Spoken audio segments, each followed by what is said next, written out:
Hello friends, most welcome to my YouTube channels. Notice that the name of tools in the rotate view, not rotate images, much like rotating the papers doesn't really rotate the drawing. It just rotate and papers underneath and drawings. The Photoshop rotate view tools doesn't actually rotate our images.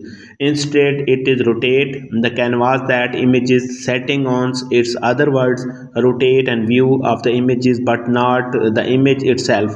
This is important to understand because the rotating an images in Photoshop the destructive edits each time we rotate an images. The Photoshop need rados and pixels, the images losses and details since the rotate view tools rotates. I hope you like the video. Thanks.